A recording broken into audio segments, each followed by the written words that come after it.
Good morning. It's 6 o'clock. We're with you all the way through until 9, of course. Ben and Susanna here from 6:30.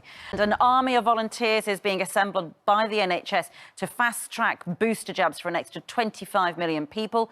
Of course, it's all about combating the new Omicron variant of COVID. Everyone aged over 18 is going to be invited for a third jab. And young teenagers will now get that second vaccine dose too. Scientists believe the number of cases of Omicron could now rise substantially in the next few weeks. The vaccine rollout had a lot of criticism, didn't it? But of course, that criticism is now well in the past. It's ramping up to those levels that we saw in the first and second wave of vaccines. Well, new measures have also come into force in England in the last few hours, making face coverings compulsory on public transport and in... It's difficult, isn't it, for staff in those shops to sort of... What would they do? Say, excuse me, sir, would you mind putting your mask on? Found that fascinating. Well, fresh restrictions on air passengers arriving into Britain are also come into force this morning. Travellers are now going to have to take a PCR test by the end of their second day back in the UK, and then you'll have to self-isolate until you get that negative result. Nick Dixon's on its feet. Is this as big a blow as it sounds? Will it put people off, I suppose? Into other news this morning, Ghislaine Maxwell manipulated young girls and served them up for Jeffrey Epstein to abuse. That's essential. Here, an MP claims 700,000 microplastics could easily be prevented from entering our rivers every time we wash our clothes.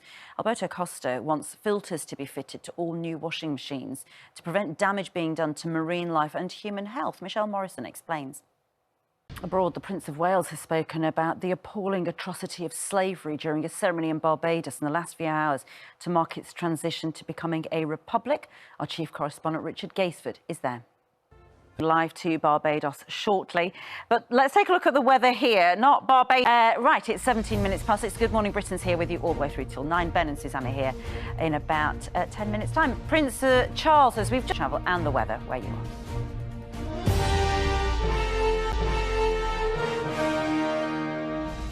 Welcome back. Let's take a look at some of the front pages at crash. Today, of course, marks a new dawn for Barbados as it officially becomes a republic. For the first time in almost 3 decades, the Queen's been removed as the head of state. There were celebrations overnight as the country's new president was inaugurated. And now 6:27, coming up next, Ben's just walked into the studio. Susanna not far behind. I'll be here in a moment. We'll be debating if more football clubs should follow Brent. I said you look like a glass of Merlot. Oh. I just thought, let's go for this radio on the telly. What are we imagining? We're imagining expensive stylish baubles. Even ribbons. Big tease, isn't it? You're teasing the viewers with all I tell these you, lovely things. Doctor Who, you must be Yeah.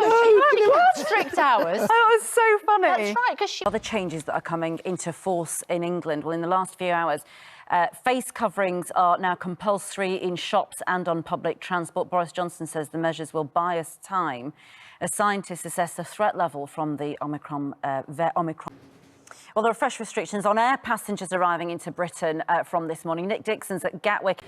Now, other news this morning. Ghislaine Maxwell manipulated young girls and served them up for Jeffrey Epstein to abuse. That's a central... Argentina's Lionel Messi won the prestigious Ballon d'Or award for the best footballer in the world for a record-breaking 7th time at a ceremony in Paris. I've had that dream. Yes. So Magic Mike 3 coming out. Just mentioned. Do you remember Mallet's Mallet? It was word association. Is this Magic Mike? Yeah. That's all you need.